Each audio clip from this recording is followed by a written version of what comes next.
This is the Bates Bobcast, our weekly podcast that takes a look at the week that was in Bates athletics.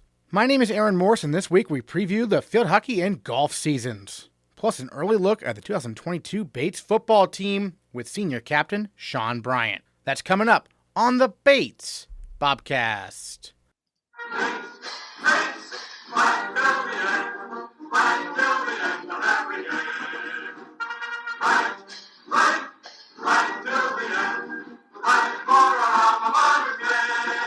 The field hockey team opens its season this Wednesday when the Bobcats visit the University of Southern Maine for a 7 p.m. contest. But head coach Dani Kogut already got a good look at her team last Saturday when the Bobcats took on Tufts in their annual preseason scrimmage. Kogut, now in her 10th season at Bates, gives us an inside look at her squad. Take us through what you saw from your team first chance against an opponent there. Yeah, Saturday was an exciting day for our program. We saw a lot of positives. We certainly had great moments of possession. We had great opportunities to get into the 25, into our attacking 25. We actually almost doubled their opportunities to get into our defending 25. So a lot was going right for us. It definitely let us hone in on a couple areas that we can improve this week just to make those 25 entries a little bit more successful for us. But really positive stuff. One thing that our team really focused on after last fall is we set a goal to be fitter, faster, stronger. It was something that we felt kind of prohibited us at times last fall, and the team has just worked so hard to get there. And one thing that stood out on Saturday was our team was really fit. They had some strength and some speed right into overtime that we hadn't seen in years past. So we're really excited to see that. Your captains, I believe, Paige Cody and Sarah Busel this year. So tell us about those two and what make them, strong leaders. Yeah, they're just strong leaders by example. They've definitely poured their heart into the program over their last. So even though they're juniors and a half, right? Because they deferred through COVID. Yeah. So they would have been in our senior class this year, but they have 2 more seasons with us, which is really exciting. But they've just poured their hearts into the program. They're great representatives on, off the field, academically. We have team values that they uphold. So they're really 2 individuals that can lead by example. And pretty much everything they do. They've also been a huge part of our program, kind of turning around the fitness piece. They've been really into the weight room and encouraging teammates to get in with them. And we have a number of other Bobcats that have done the same, but I think them leading the charge and that has been really impactful. So take us through, I guess, each of the position units. Let's start with the forwards and who do we have out there this year and stuff. We have a ton of great forwards this year. So Paige is obviously returning. Yep. We have Ella Blum, who had a little bit more of a role player the last 2 years. She has come in so fired up, so ready for this season. She's just fit. She's ready. She's making incredible plays down there. So we're really excited about her. Cammie's returning up there, who has done a lot of work as well, anchoring on the left. Maria is kind of a new face to game time, but also just is ready for this season. That's what is exciting, is so many of our forwards who last year, the year before, really had to key in on their skills because maybe what was working for them previously wasn't getting them to where they wanted to be for our program. And they've spent a ton of work this summer, last spring, just executing skills, working on their fitness, getting faster. So we just have a ton of great options up there. We also have a first-year Brooke Maloney-Cullenberg who scored the first goal versus Tufts on a corner. Yeah, so great intro to the NESCAC for her. She's also on that forward line. So a ton of strength up there. Great. And then in the midfield, you've been pretty solid there with Grace Fitzgerald, and then last year all NESCAC and Riley Burns. Riley's graduated. Who's taking over that particular spot, perhaps? Yeah, so Anna Lindice is stepping in as our center mid, and then we have Molly and Lauren, 2 returning midfielders, holding down the outside, and that line is just doing so well. Rock solid defensively, great distributors. They see the game really well. So we're excited for the 3 of them. I don't think that they'll play exactly like the midfield line last year, but I also think that that's going to be a strength of ours because we've kind of fine-tuned our playing style, knowing our strengths in that line. They see more of the small 2v1 inside-out passes and really do a great job building the ball with the inners. So we're excited to see how that plays into our style this year. And then on defense, obviously the defensive players sometimes get overlooked just because they don't necessarily get the stats that the other players might get. But tell us through will be anchoring that defense. Yeah, so we have Amanda returning. She played a lot last year. And then Molly Griffin is a player who actually had been playing more on the attacking side of the ball for us, but over the spring really transitioned into a defensive role and is just doing really well back there. I think you'll hear this over and over again from me, but they've all put in so much work to get to where they are. And it was so incredible to have this spring with them and to get to go through that process with them and see them improving in the off season. So Amanda and Molly will hold it down back there, and then we have Summer, first year coming in, who's also a defender, who will definitely get some good exposure this year. And then I know as a goalie yourself, you enjoy the position battle, I think, at goalie, right? Is that going to be another case this year, or is it going to be Grace? Yeah, no, it's always the case. They always battle it out and make it really hard for us. So we have 3 really talented goalkeepers back there, and I think as the season plays along, we'll kind of see who finds more of a permanent home. But for right now, they're all doing really well. Terrific. And then obviously you've got the non-conference game to start here on Wednesday, and then you get to be home on Saturday and against Bowdoin this time. Normally it's Hamilton, so a little bit of change of a schedule, right? Yeah, it's the first time in all 10 years that I've been here that we're not opening with Hamilton for NESCAC. So it's really strange for me. Yeah. That's been just such a staple for the program. So yeah, NESCAC shook things up a little bit. They pushed out a new schedule in 2021. So we've been with that for a year, 2022 and then 2023, and then we'll see what they do after that. Yeah. But it will be really interesting to open up with Bowdoin instead of Hamilton. I'm excited. I think that it's a great home opener. I mean, how exciting to have a nearby rival to be on your home turf. And we actually have 2 games that weekend. Yes. We're playing Denison on Sunday, which is a new ad for us. They're visiting University of New England a little bit south of us, and they just asked if they could get 2 games in while they're here. And we said, hey, sure, why not? So, so we're excited to play them.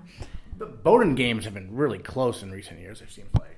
Yeah, they really have been, and I think it's a good test for us. I think that's actually one of the games where last year we said our fitness needs to improve. We just felt like they were faster than us, and I'm really excited to see us against them this year, knowing that we have a lot more speed. And then any as you look towards the year, any X factors in your mind? Like, I mean, you mentioned fitness. For me, anything else that you're like, okay, if this can work, this might make a big difference. Mm-hmm. I think our X factor this year is just our team cohesion. I mean, literally every single returner took steps forward after last fall, and I think that not every year you get to say that as a coach. And you always have those student athletes who take a step forward and they put that work in and they get better in the off season. But to have that entire returning group do that is really special, and they've worked super hard to get to where they're at. And I think having that spring was a huge blessing for us, and we just really enjoyed that time with them. It was short, but I feel like we got a lot out of it and really got to set the stage for what this fall was going to look like. I'd be remiss in not asking about the renovations to the stands and everything, and what's it look like now? Yeah, it looks like a professional stadium. It looks awesome. So yeah, we have brand new stands. You can see the whole field, which is really fun. You're not just sitting on one side, but they look fantastic. And then I think as the weeks go on, you'll see it actually finished with some windscreens and some other logoing that will really look cool. And then our new locker room got redone as well. Right. So we got new lockers, just a whole new look in that space as well. So exciting for the program to have that support from the college, and obviously a lot of parents and alumni also helped to make that happen. So we're really appreciative of that support, and it's a great way to start your year with a brand new stadium. Absolutely. Well, any other thoughts you wanted to share on the season coming up we haven't got to talk about yet?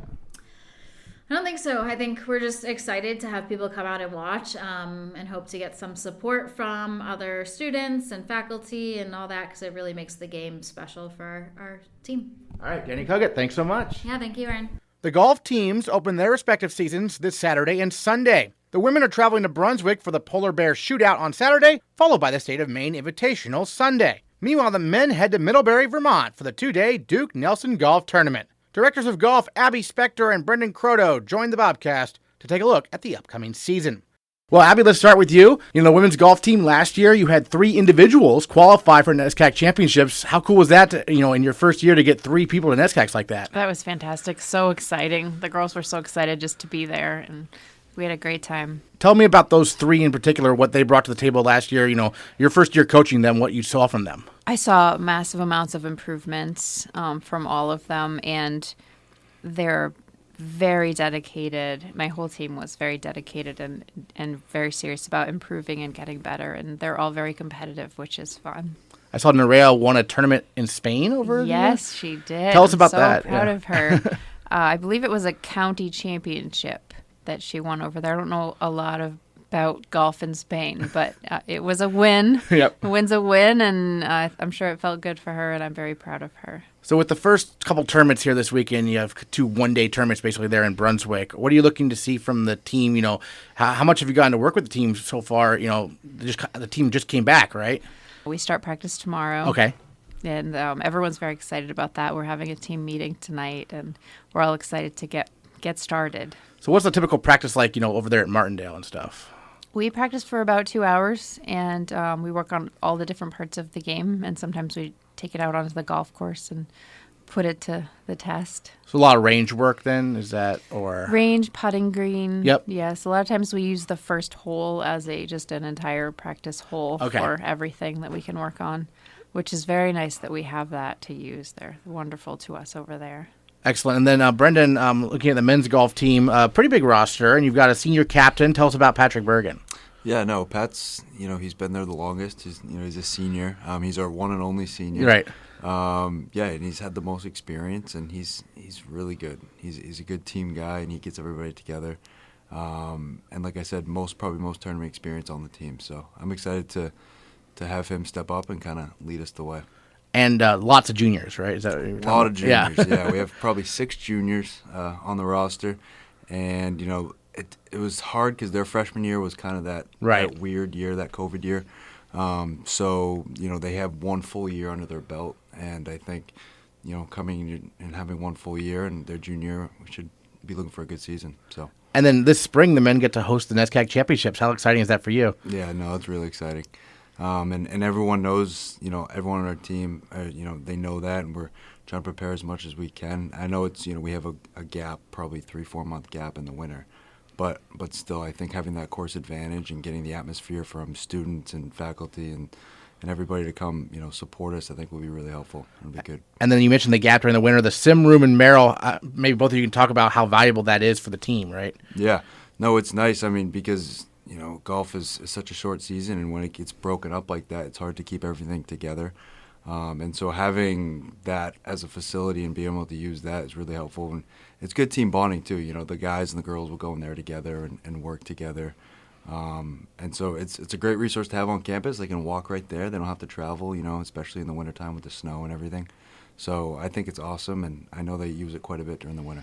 They do use it quite a bit, which is awesome. I wasn't sure they would, but they use it a lot, and it really is helpful for them just to keep swinging and putting and stay in the game over the winter. When it first started, it was pretty much player run, and kind of the players were the one that put it all together and stuff. So I think as we get going, we can put more into it and maybe put some upgrades to it and stuff like that. Kind of put our own touch on it. Is what Abby and I are hopeful for and kind of trying to work for in the next year or so. Yeah, and Abby, obviously last year was your first year as a collegiate golf coach. Working within the system here. How did that go for you? What was that experience like? I remember we talked before the season how you weren't sure what to expect. So how did it end up going? Kind of. It was wonderful. It's the best job I've ever had. I love it. I love all the girls. It's been everything I could have expected and more. And I'm very excited about the fact that we didn't lose anyone last year. We didn't have any seniors, so we're all just coming back, and we have 2 incoming freshmen, and it just makes for a great atmosphere that we really didn't lose anyone. So we're very very much like a family. The team, it's great. You were a 7-time Maine amateur champion, right? Yes. And one of your first years as a 2-time Maine amateur champion. Yes. That's got to be exciting. Ruby Hillock, tell us about her. It's very exciting. She's an excellent player. Obviously, she's won 2 state championships. She won the junior state championship this year. She's good. She's the real deal, and I'm very excited to have her on the team. And she's also a wonderful young woman. When you get to know her, she is absolutely wonderful, and everyone loves her. So that's nice too. That's a helpful thing to have as a teammate. But definitely, she's an excellent player, and we're all very excited to have that on the team and see what it what we can do with it. Yeah, you mentioned being such an excellent teammate. Brendon, golf is known as an individual sport. So how do you build a team camaraderie? Yeah, I think that, the important thing is getting together off the golf course and, organizing, team bonding stuff that they can do. And honestly, on our away trips, when we go to hotels and when we're on the road, there's a lot of team bonding within that mix that they don't even realize. So I think those away trips are really good, and that's what gets everybody together. And then you notice, they'll start to go to the cafeteria together, and they'll start to do things more just naturally together. So I think that's really important because, you root each other on as much as it is an individual sport. It is very much a team sport as well. So, what are some things you're looking forward to see from the team this week in your first week of practice and then your first tournament this weekend in Middlebury? Yeah, no, I'm looking forward to seeing, I have 2 incoming freshmen as well, and kind of see them mesh and mold with the existing team. And I know our team's going to welcome in with open arms. And so, yeah, I'm excited to see how everybody kind of gets along and how we practice. And our first tournament should be pretty telling, too. So I'm excited for that. It's a long trip to Middlebury, but it'll be fun. Yeah, not quite a long trip for you to Brunswick there for a couple of days, right? Right. I'm definitely excited to ease into it like that. Yes. What are you looking for? I mean, that tournament, there's 2 tournaments, basically 2 one-day tournaments, right? Yes. So what are you most looking forward to see from your team? Because you you have with kind of the 3 who qualify for NESCACs, they're back, right? Yes. And then you get to see, some newcomers as well. What are you most looking forward to, I suppose? I'm excited to see how everyone does. Last year, we had 2 very nervous freshmen in that event, and we have 2 more, I guess you call them first years, but we have, I'm just excited to see how different it is because I know that as the girls most of them on my team are older now, they'll be more ready and they know what to expect, and I think that will make it for a different outcome for us. Great. And Brendon, I understand the team is meeting for the first time together tonight. Is that right? Yeah. So we're having a team meeting this evening, and Abby and I's goal is just kind of get everybody to meet together with and get the freshmen to meet everybody and just kind of do that now right before we jump into our first practice. And that was kind of our goal is let's all get together and have dinner and stuff like that before we. So that way our first practice isn't kind of a meet and greet. So yeah, any icebreakers planned or anything like that? We got a couple things in our sleeve. We're gonna meet up on it, and it should be fun. Excellent. Well, any other thoughts both of you wanted to share about the upcoming season, and we haven't got to talk about that you wanted to mention or anything? We're hosting the CBB. Okay, right. The Colby Bates Bowden. Yep. So we'll be hosting that October 1st, and that'll be Saturday night. I believe that's also Parents' Weekend. Okay. Here at Bates, so I think that'll be really good. Kind of give us a chance to get some viewership, at Martindale, and I think our team's really excited for that. The CBB is always good; it's a fun rivalry that we have, and to host it at Martindale, I think will be kind of a good warm up before we kind of host the big one in the spring. Brendon, Abby, thank you so much for joining us on the Bobcast and previewing the golf season. The women are in Brunswick, and the men are at Middlebury this weekend. Thanks again. Thank you. Thank you. The football team doesn't get its season going until Saturday, September 17, when the Bobcats visit Wesleyan. But we figured we'd give you a sneak peek of what to expect from the Bobcats this year with senior captain Sean Bryant. Well, first of all, Sean, as one of the seniors who came back for this extra year, the COVID year, if you will, what's it like being with this group? Guys like Christian Oliveri, you've been going to school with for the last 4+ years now. It's awesome. I mean, we're all best friends. I mean, part of the reason why I actually came back was to just get more time in with those guys. I mean, we're all so close. Part of the reason why we wanted to continue to come back and finish what we started was to come back and just get more out of those relationships and build on what we started freshman year. What's it like, having your brother on the team all these years also? It's awesome. I mean, we're best friends. I mean, we're roommates right now. So it's another semester to live together and kind of just get that before we move on to other things. So you don't get on each other's nerves? Did you used to, ever? Siblings? I mean, obviously we're siblings, so at times we can, but we're so close, nothing gets between us really for the most part. So. And then how about this receiver group? I mean, it's you, it's Muhammad Diawara, it's Christian Oliveri. There's all sorts of guys who, Jackson Hayes, of course. I mean, this receiver unit really strong. What's it like, practicing with those guys? It's awesome. I mean, we obviously have a lot of talent, guys that have done things in big games, which is huge. A lot of leadership at that position too, which is huge for us. And then we have some new young guys coming in who are kind of showing what they can do, and they're obviously they have a lot to learn, but they're really talented, and it's going to be nice being able to help them as they get a little bit more of a feel of the season as that goes on too. But it's just awesome to like have this opportunity. Us coming back as older guys now will be able to make more of an impact in games and stuff. So. You spent so many years developing that great chemistry with Brendon Costa. I remember, him talking about how, like, if he was under pressure, he just threw up in the air, you knew you'd be down there. Yep. Now you're developing chemistry with, like, 4 or 5 different quarterbacks. I mean, you obviously already probably have it with your brother, but, I mean, what's that like getting to know these new guys, basically? Yeah, no, me and, obviously, Brendon Costa had an incredible arm on him. I mean, it was fun playing with him because he could do a lot of different things. But with the new quarterback situation, and we have a lot of talent, I mean, a lot of guys are capable of so many different things, so I'm really excited to see what they're going to be able to bring to us this season. But it's just kind of just building, getting the reps in every day, getting the chemistry going. I know for each of these guys, it's really just about hanging out with them, picking their brains and seeing what their head's at, and that'll just help build chemistry throughout the season. James Maiden, wide receivers coach for the team, does a lot of other stuff as well, of course, social media and whatnot. But, guy who played Division I football at Rice, had a lot of success during his college career. What's it like learning from him? It's incredible. I mean, the guy has endless amounts of knowledge about the game. I mean, I've just been picking his brain about like questions I have when we go through film sessions. There's no stone that gets left unturned with him. I mean, there's always little critiques he can make about any of us. I mean, no matter how much playing experience we've had, there's stuff that he's looking to critique and help us get better, which is awesome.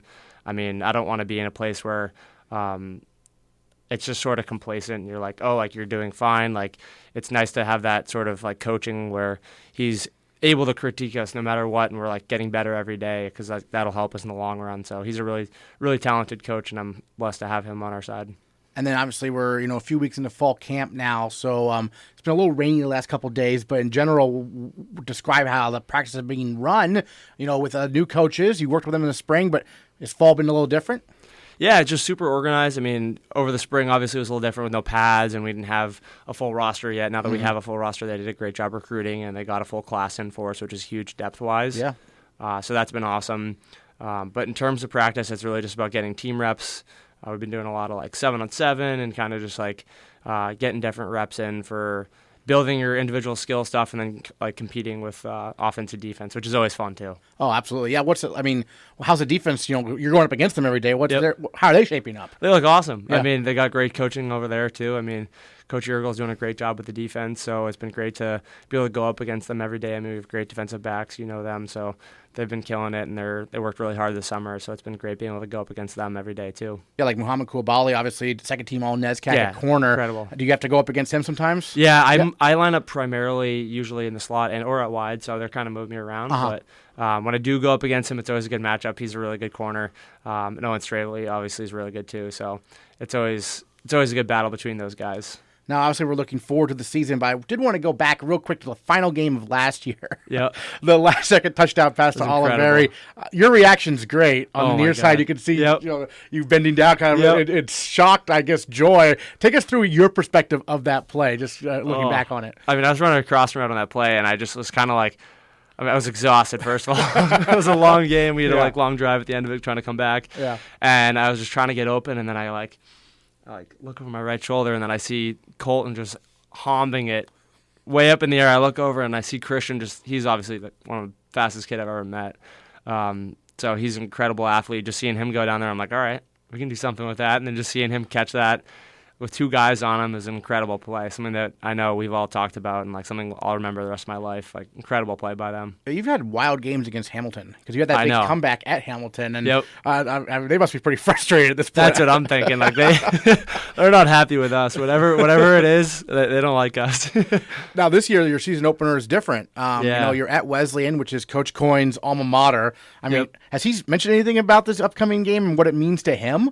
I mean, not really, but we all know what it means to him. Yeah. I mean, he was there for a long time. I mean, he's a really competitive guy, and he's a great coach, so it's just nice to be able to have that sort of like who's who of the league. I mean, it's our first matchup. We usually match up against Amherst, but being able to sort of go up against them will be huge. I know they're a great team, and they've been able to accomplish a lot of great things in the past, but we're really excited to have them at the home opener. You guys look at what happened last year, 3-6 year, but you look at the results, I mean, it could have easily been 6-3, and everyone knows that. Everyone knows that. That's got to be a great source of motivation, and somewhat encouragement, I suppose, right? It is, and it was tough. I mean, a lot of it was just us not executing when we needed to at the end of games or what. But, I mean, I know the great part for what we have coming back is a lot of guys that were in those experiences, so people will be more comfortable when those moments hit, and you got to execute when the game comes down to a line. So I know us having an experienced coaching staff in the NESCAC is huge for us, too. So being able to understand that and just get comfortable in those moments, knowing what we need to accomplish is going to be huge for us this year, because you're right, it was literally possessions away, only like 3 possessions away from being 6-3 last year. And I think we need to protect Mohamed Diawara at all costs. We need him out there, right? I mean, his special teams playmaking is incredible. It's incredible, yeah. No, he's a great athlete. Obviously, he showcased his skills in kick return against Wesleyan, that one that got called back. Yeah. Which would have been a huge play for us if it didn't get called back, obviously. But no, he's a great athlete. I know it's just about staying healthy for any team in the NESCAC. Yeah.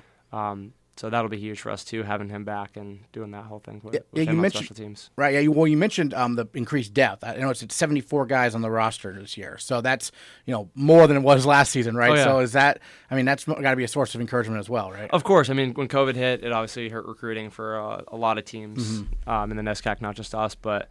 Being able to fill a full roster and get that going was huge for us. I know we have a lot of great freshmen coming in with a lot of great high school experiences, and they're looking forward to learning and getting reps in the field, whether they help in special teams or wherever. So it's been nice getting to know them and sort of helping also teach them too, because once you get to a point as a senior, you also have to help coach them and make sure they're. I know when I was a freshman, I was looking to the seniors to have them help coach me and get me up to where I needed to be. So it's huge being able to do that for them too. What's the most important thing they need to learn? Honestly, for them, it's a lot. They have a lot going on right now, and once classes hit, that'll be a lot too. I remember it's a really stressful time. I think for them, it's just learning to sort of be comfortable with the process. They're going to make mistakes. It's just how it works as a freshman. But being open to coaching, don't take anything too seriously, and kind of just going with the process. I know there'll be some tough days, but just get through it. All of them will. And it's going to be huge to be able to have them make it through that if they can just take the coaching and sort of just get used to the process, because college football is the best thing, Yeah. It's the best thing on earth, so. Yeah, we've already seen some wild games at the FBS level this year. I don't know if you've watched any of those, but yeah, the LSU the blocked extra point, yeah. That one, and then the Ohio State Notre Dame, that wasn't as wild, but still a really good game. Right. And then we also were watching the UNC, I forget who they're playing. Oh, Appalachian State? Yeah, that was a crazy game. Well, because Appalachian State scored 42 points in the fourth quarter and lost. Yeah. Which unbelievable. I don't think I've ever seen in my life. I know, you don't. The numbers just don't happen. They have the kick return or the UNC return that onside error. 42 points in a game is very, very good. Impressive. In one quarter, and you lose. College football. That's beyond me. Yep, but hey, we got college football back. Nothing better than that. Right. And we've seen some wild games in the NESCAC through the years too. I know. We've been, like you were saying earlier with Hamilton. We've been a part of them, and we've seen them. It's pretty fun. And then, looking maybe forward, are you graduating in December then? I am, yes. Okay, you got any post-grad plans yet or anything like that? Yeah, I actually did an internship this summer at a cybersecurity company called Tanium. I love that, and I'll be working there come February. So I'm really excited about that. They're a great company, a lot of great people over there, so I'm happy to be. I'm actually moving down to Texas. So. Oh, it's in Texas? Yeah. Oh, wow. So I was down there for 3 weeks this summer. Where in Texas? Dallas. Dallas, okay. Yeah, it was the company's based out of Addison. It's called Tanium. Okay. But Texas, I'm really excited big about football. That. Oh, yeah. Football, barbecue. Yeah. It's awesome. They love it down there. It's a great experience to be able to, because I'd never been down there. Okay. So it was nice being able to experience that and kind of just get used to that culture down there too. It's a little hot in the summer for my taste, but I mean, that's why it was 100 to 110 every single day. One of the kids in the program said it. He's from Florida. He was like, yeah, Florida's like a sauna, but Texas is like an oven. You don't want to go in an oven. Yeah, although if we ever have to play another game against Colby in the rain or the snow, as they've had a few times here, maybe the Texas doesn't sound too bad. Oh my God, those Colby games, we've had some quite the weather. It's earlier this year. Yeah, it's week 3. Yeah, so that'll be fun. It's also gonna be, I think, under the lights. Yes, schedule, night game at Colby. Yeah. Yep. What's it like having the rivalry games early this season? That's a little different. Yeah, it is. I know. I mean, for us, we're really just focused on what we can control. Yeah. I mean, obviously, it's going to be cool to play under the lights, but, Like we're just focused on week 1 right now. But it's going to be really cool playing under the lights with them for sure. Excellent. Well, any other thoughts on the season that's upcoming here? Obviously, the opener September 17th, the home opener September 24th. But any other thoughts you wanted to share about what you're looking forward to? I'm just excited. Obviously, this is my last season of football ever, so everything that I've been through, everything me and my teammates have been through, it's been a great experience here. I mean, but we're just looking forward to week 1. I know we've put a lot of work in throughout camp, and we're really excited for week 1. All right. Sean Bryant, thanks so much. Appreciate it. Thank you, Aaron. I really appreciate it. The cross-country teams welcomed back their alumni for the 50th annual alumni meet last Saturday. Check out GoBatesBobcats.com for the full recap. And make sure you tune in next week as we recap the first contests of the year for most of the fall sports teams, as we kick it into high gear on the Bates Bobcast. Fight till the end of every game.